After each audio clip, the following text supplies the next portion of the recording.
सभी भक्तजनों को जय माता दी। आज हम सुनेंगे दुर्गा सप्तशती की कथा अध्याय 5 और 6। तो चलिए शुरू करते हैं। देवताओं द्वारा देवी की स्तुति। चंड मुंड के मुख से अंबिका के रूप की प्रशंसा सुनकर शुंभ का उनके पास दूत भेजना और दूत का निराश लौटना। महर्षि मेघा बोले, पूर्व काल में शुंभ निशुंभ नामक असुरों ने अपने बल से भेद इंद्र का त्रिलोक का राज्य और यज्ञों के भागों को छीन लिया था। वह दोनों इस प्रकार सूर्य, चंद्रमा, धर्मराज और वरुण के अधिकार भी छीन चुके थे और वह स्वयं को भगवान मानने लगे थे। अग्नि का कार्य भी वही करने लगे और इसके पश्चात उन्होंने जिन देवताओं का राज्य छीना था उनको अपने अपने स्थान से निकाल दिया गया।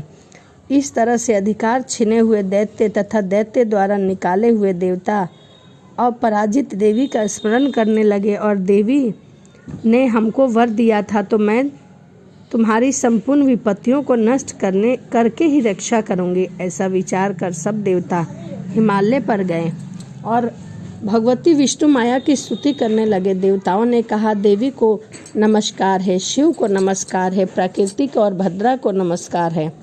हम लोग रौद्र, नित्य और गौरी को नमस्कार करते हैं। चंद्र रूपनी और सुख रूप देवी को निरंतर नमस्कार है।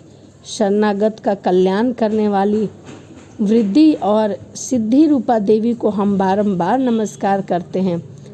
नैऋत्य राजाओं की लक्ष्मी तथा सर्वानिक को नमस्कार है। दुर्गा को नमस्कार है। दुर्ग स्थलों को पार करने वाली दुर्ग पारा तथा सर्वकारणी ख्याति कृष्ण और धूम्र देवी को सदैव नमस्कार है। अत्यंत सौम्य तथा अत्यंत रौद्र रूप को हम नमस्कार करते हैं। हमारा नमस्कार बारंबार स्वीकार हो। जगत की आधारभूत कृति देवी को बार बार नमस्कार करते हैं। जिस देवी को प्राणी मात्र विष्णु माया कहते हैं उनको नमस्कार है, उनको नमस्कार है, उनको नमस्कार है। जो देवी संपूर्ण प्राणियों में चेतना कहलाती है उनको नमस्कार है, उनको नमस्कार है, उनको नमस्कार है।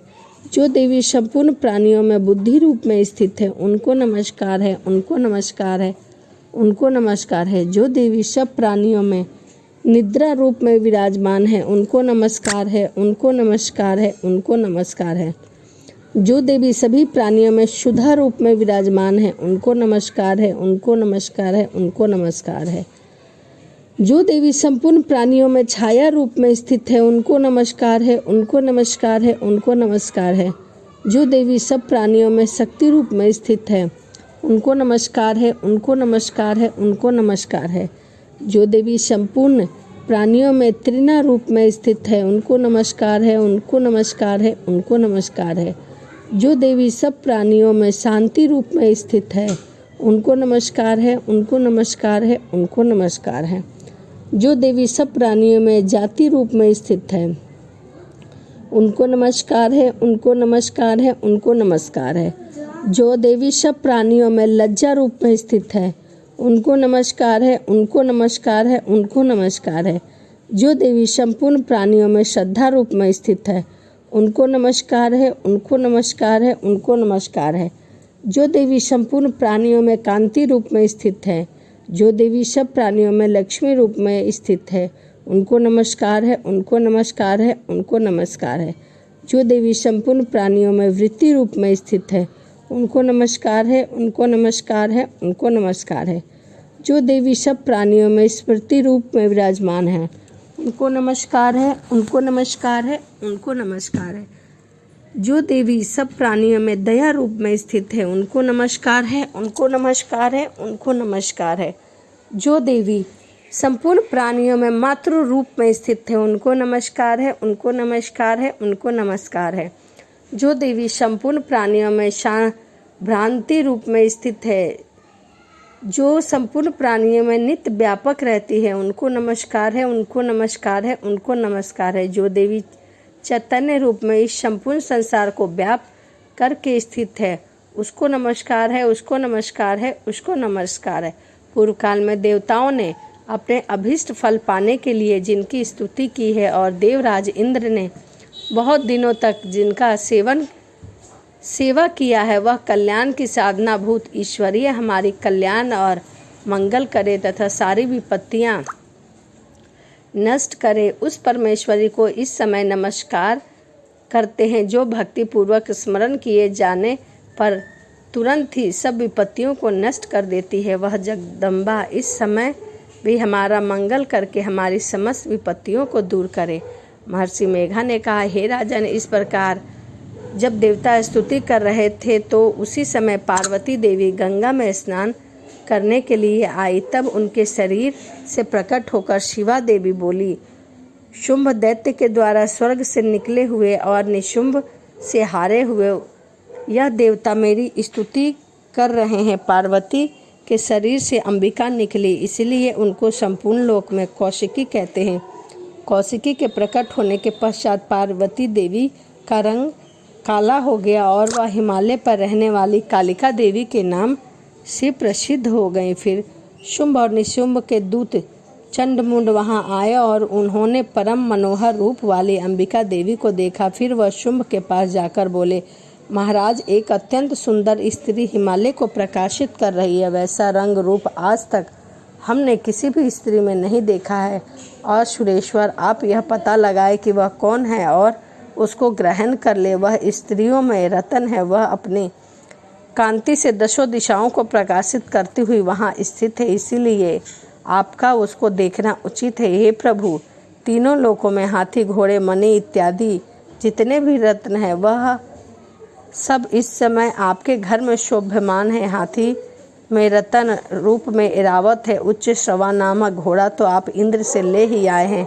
हंसों का जुटा हुआ विमान भी ब्रह्मा जी के पास था, अब भी आपके पास है। और महापद नामक खजाना आपने कुबेर से छीना था। समुद्र ने आपको सदा खिले हुए फूलों की किंजलियाँ माला दी थी। वरुण का कंचन की वर्षा करने वाला छत्र आपके पास है। रथों में श्रेष्ठ प्रजापति का रथ भी आपके पास ही है। दैतेंद्र मृत्यु के उत्ते क्रांति नामक शक्ति भी आपने छीन ली है और वरुण का पास भी आपके भ्राता निशुंभ के पास है। और सभी अधिकार भी हैं जो अग्नि में न जल सकते हैं। ऐसे 2 वस्त्र अग्निदेव ने भी आपको दिए हैं। है दैत्यराज, इस प्रकार सारी रतन रूपी वस्तुएं आप ग्रहण कर चुके हैं, तो फिर आप कल्याणकारी स्त्री के रतन रूप अनुपम स्त्री आप क्यों ग्रहण करना चाहते हैं? महर्षि मेघा बोले, चंडमुंड का यह वचन सुनकर शुंभ ने विचार किया कि सुग्रीव को अपना दूत बनाकर देवी के पास भेज दिया। प्रथम उसको सब कुछ समझा दिया और कहा कि वहाँ जाकर तुम उसको अच्छी तरह से समझाना और मेरी बहुत ही प्रशंसा करना। वह तुरंत मेरे पास चली आएगी। भली प्रकार समझा कर कहना। दूत सुग्रीव पर्वत के उस रमणीय भाग में पहुँचे जहाँ देवी रहा करती थी। दूत ने कहा, हे देवी, दैत्य के राजा शुंभ जो इस समय तीनों लोकों के स्वामी हैं, मैं उसका दूत हूँ और यहाँ तुम्हारे पास आया हूँ। संपूर्ण देवताओं जिसकी आज्ञा एक स्वर में मानते हैं। अब जो कुछ उन्होंने कहा है मैं तुम्हें कह देता हूँ। उन्होंने कहा है कि इस समय संपूर्ण त्रिलोकी मेरे वश में है और संपूर्ण यज्ञों का भाग पृथक पृथक मैं ही लेता हूँ। तीनों लोकों में जितने श्रेष्ठ रतन है वह सब मेरे पास है। राजा इंद्र का ऐरावत भी मैंने ही छीना है। उच्च श्रवा नामक घोड़ा जो क्षीर सागर मंथन करने में प्रकट हुआ था उसे देवताओं ने मुझे समर्पित किया है। हे सुंदरी, इसके अतिरिक्त और भी बहुत सारे रतन भूषण पदार्थ देवताओं के पास थे, वह सब मेरे पास हैं। हे देवी, मैं तुम्हारे संसार की स्त्री रतन मानता हूँ, क्योंकि रत्नों का उपभोग करने वाला मैं ही हूँ। चंचल कटाओं वाली सुंदरी, अब यह मैं तुझ पर छोड़ता हूँ कि तू मेरे साथ चलेगी या मेरे भाई महाप्रकर्मी निशुंभ की सेवा में आ जाए। यदि तू ऐसा नहीं करेगी तो तुझे अतुल्य महान ऐश्वर्य की प्राप्ति होगी। अतः तुम अपनी बुद्धि और विचार कर मेरे साथ चलो। महर्षि मेघा ने कहा, दूत के ऐसा कहने पर संपूर्ण जगत का कल्याण करने वाली भगवती दुर्गा मन ही मन मुस्कुराई और इस प्रकार कहने लगी। देवी ने कहा, हे दूत, तू जो कुछ कह रहा है वह सत्य है और इसमें तनिक भी झूठ नहीं है। शुंभ इस समय तीनों लोकों का स्वामी और निशुंभ भी उसी की तरह प्रकर्मी है, किंतु इसके संबंध में जो प्रतिज्ञा मैं कर चुकी हूँ उसे मैं कैसे झुठला सकती हूँ। अतः तू मैंने जो प्रतिज्ञा की है उसे सुन। जो मुझे युद्ध में जीत लेगा और मेरे अभिमान को खंडित करेगा तथा बल में मेरे समान होगा वही मेरा स्वामी होगा। इसीलिए शुंभ और निशुंभ यहाँ आवे, मुझसे युद्ध करे और युद्ध में जीत कर ही वह मुझसे विवाह कर सकते हैं। इसमें भला देर की क्या आवश्यकता है। दूत ने कहा, हे देवी, तुम अभिमान से भरी हो, मेरे सामने तुम ऐसी बात ना करो। इस त्रिलोकी ने मुझे तो ऐसा कोई दिखाई नहीं देता जो शुंभ और निशुंभ के सामने ठहर सके। हे देवी, जब अन्य देवताओं में कोई भी शुंभ और निशुंभ के समान युद्ध में नहीं ठहर सकता तो तुम जैसी सामान्य स्त्री कैसे ठहर सकती है रणभूमि में। जिन शुंभ आदि असुरों के सामने इंद्र आदि देवता नहीं ठहर सके तो फिर तुम अकेली स्त्री उनके सामने कैसे ठहर सकोगी। अतः तुम मेरा कहना मानकर उनके पास चली जाओ, नहीं तो वह क्रोध में आकर तुम्हारे केसों को पकड़कर घसीटते हुए लेके जाएंगे तो तुम्हारा गौरव नष्ट हो जाएगा। इसीलिए मेरी बात मान लो। शुंभ और निशुंभ बड़े बलवान हैं, लेकिन मैं क्या कर सकती हूँ क्योंकि मैं बिना विचार प्रतिज्ञा कर चुकी हूँ। इसीलिए तुम जाओ और मैंने जो कुछ कहा है वह सब आदरपूर्वक असुरेंद्र से कह दो। इसके पश्चात जो उचित होगा वह समझ लेंगे। तो यह दुर्गा सप्तशती की कथा अध्याय 5 था। तो चलिए अब शुरू करते हैं दुर्गा सप्तशती की कथा अध्याय 6। धूम्रलोचन का वध। महर्षि मेघा ने कहा, देवी की बात सुनकर दूत क्रोध से भरा हुआ वहां से असुरेंद्र के पास पहुंचा और सारा वृत्तांत उसे कह सुनाया। दूत की बात सुनकर असुरेंद्र के क्रोध का ठिकाना न रहा और उसने अपने सेनापति धूम्रलोचन से कहा, धूम्रलोचन, तुम अपनी सेना सहित शीघ्र वहां जाओ और उस दुष्ट स्त्री के केसों को पकड़कर उसे घसीटते हुए यहाँ लेकर आओ। यदि उसकी रक्षा में कोई भी दूसरा खड़े हो, चाहे वह देवता ही क्यों न हो या फिर यक्ष और गंधर्व ही क्यों न हो, उनको तुम अवश्य मार डालना। महर्षि मेघा ने कहा। शुंभ के इस प्रकार आज्ञा देने पर धूम्रलोचन 60,000 राक्षसों की सेना को साथ लेकर वहां पहुंचा और देवी को देखकर ललकार कर कहने लगा, अरे तू अभी शुंभ और निशुंभ के पास चल। यदि तू प्रसन्नतापूर्वक मेरे साथ न चलेगी तो मैं तेरे केसों को पकड़कर घसीटता हुआ तुझे ले जाऊंगा। देवी बोली, असुरेंद्र का भेजा हुआ तेरे जैसा बलवान यदि बलपूर्वक मुझे ले जाएगा तो ऐसी दशा में मैं तुम्हारा कर ही क्या सकती हूँ।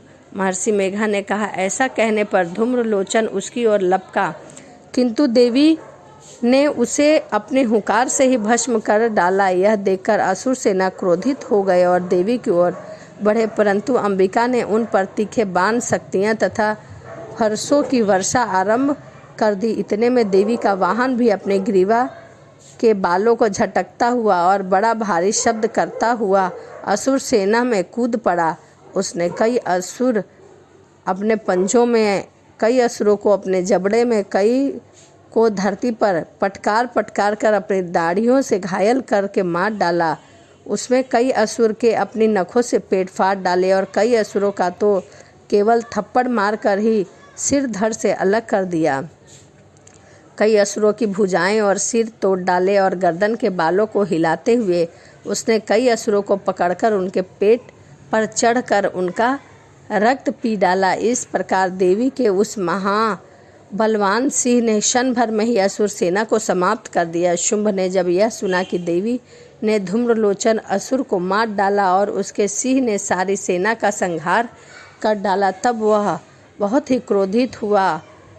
उसके मारे क्रोध के ओठ फड़फड़ाने लगे और उसने चंड तथा मुंड नामक महाअसुरों को आज्ञा दी कि हे चंड, हे मुंड, तुम अपने साथ एक बड़ी सेना लेकर वहां जाओ और उस देवी के बाल पकड़कर उसे घसीटते हुए तुरंत यहाँ लेकर आओ। यदि उसको यहाँ लाने में किसी प्रकार का संदेह हो तो अपनी सेना सहित उससे लड़ते हुए उसको मार डालो और जब वह दुष्ट उसका सिंह दोनों मर जाएं तब उसे बांध कर यहाँ ले आना। तो यह दुर्गा सप्तशती की कथा अध्याय 6 था। तो इस वीडियो में मैंने आपको सुनाया दुर्गा सप्तशती की कथा अध्याय 5 और 6। तो चलिए वीडियो को यहीं समाप्त करते हैं और मिलते हैं अगली वीडियो में, और अगली वीडियो में मैं आपको सुनाऊंगी दुर्गा सप्तशती की कथा अध्याय 7 चंड और मुंड का वध। तो चलिए इसी के साथ वीडियो समाप्त करते हैं और मिलते हैं अगली वीडियो में। सभी भक्तजनों को जय माता दी।